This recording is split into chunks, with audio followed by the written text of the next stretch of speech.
মানুষের পরিপাকতন্ত্র। মানুষ মুখ দিয়ে খাদ্য গ্রহণ করে।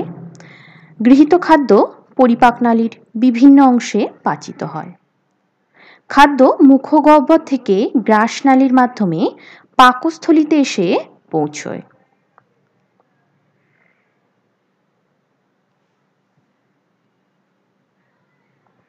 পরিপাক মুখবিবর থেকে শুরু করে ক্ষুদ্রান্তে এসে শেষ হয়। খাদ্য পরিপাকের পথগুলি হল লালাগ্রন্থি, গ্রাসনালী, পাকস্থলী, বৃহদন্ত্র, ক্ষুদ্রান্ত, মলাশয় এবং পায়ু। এই প্রক্রিয়ায় খাদ্য বিভিন্ন স্তরে পাচিত হয়। পাচন রস নিঃসৃত হয় লালাগ্রন্থি, যকৃৎ এবং অগ্ন্যাশয় থেকে। মুখবিবরের পরিপাক। মানুষের মুখবিবরে কেবল শর্করা জাতীয় খাদ্যেরই পরিপাক হয়। গৃহীত খাদ্য ভালো করে চর্বণ করা প্রয়োজন, কারণ খাদ্যের পরিপাক মুখগহ্বর থেকেই শুরু হয়ে যায়। চর্বণের ফলে খাদ্যের বড় অংশগুলি ছোট ছোট টুকরোতে পরিণত হয়। আমরা যখন চর্বণ করি তখন লালাগ্রন্থি থেকে নিঃসৃত লালারস চর্বিত খাদ্যবস্তুর মধ্যে মিশ্রিত হয় এবং খাদ্য পরিপাক শুরু হয়। লালাগ্রন্থি থেকে নিঃসৃত লালারসে শর্করা ভঙ্গক উৎসেচক টায়ালিন এবং মল্টেজ থাকে।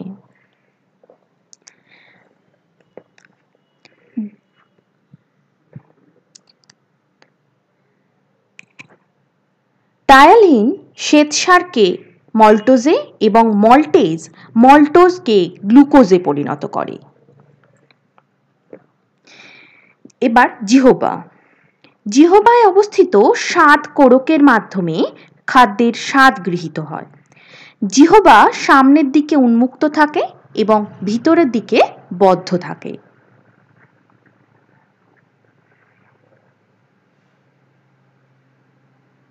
গ্রাসনালী। চর্বিত লালা মিশ্রিত অর্ধপাচিত খাদ্য গলার্ধকরণের পর খাদ্যের দলা গ্রাসনালীর পেরিস্টালসিস বা ক্রমসংকোচন চলনের দ্বারা পাকস্থলীতে পৌঁছয়।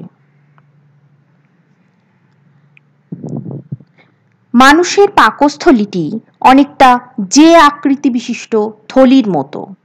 এর অন্তঃপ্রাচীরে অসংখ্য গ্যাস্ট্রিক গ্ল্যান্ড বা পাক গ্রন্থি আছে।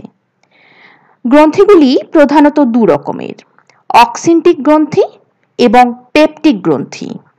খাদ্যবস্তু পাকস্থলীতে এসে পাক গ্রন্থি থেকে পাকরস বা গ্যাস্ট্রিক জুস নিঃসৃত হয়।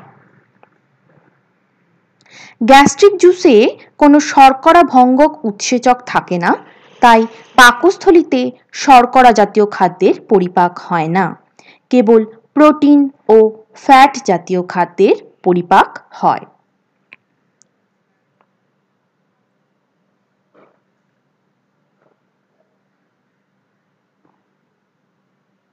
ক্ষুদ্রান্ত। ক্ষুদ্রান্ত হল একটি লম্বা পাকানো অংশ যা প্রায় 7.5 মিটার লম্বা হয়। খাদ্যবস্তু ক্ষুদ্রান্তে পৌঁছলে তা পিত্তরস, অগ্ন্যাশয় রস এবং আন্ত্রিক রসের সঙ্গে মিলিত হয়। যকৃৎ। যকৃৎ হল মানবদেহের বৃহত্তম গ্রন্থি। এটি লালচে বাদামি রঙের একটি অঙ্গ। এটি পাকস্থলী এবং অগ্ন্যাশয়ের ঠিক উপরে অবস্থিত।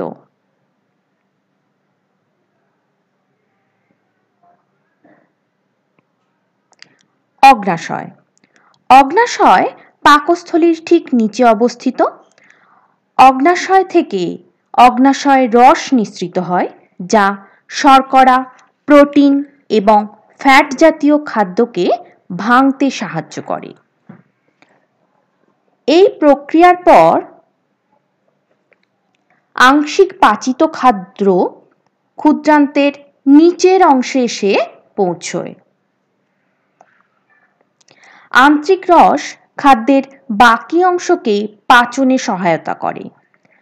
শর্করা জাতীয় খাদ্য গ্লুকোজে পরিণত হয়, ফ্যাট পরিণত হয় ফ্যাটি অ্যাসিডে এবং প্রোটিন পরিণত হয় অ্যামিনো অ্যাসিডে। পাচিত খাদ্য রক্তে মিশ্রিত হওয়ার প্রক্রিয়া শুরু হয়। ক্ষুদ্রান্তে খাদ্যের শোষণ প্রক্রিয়া।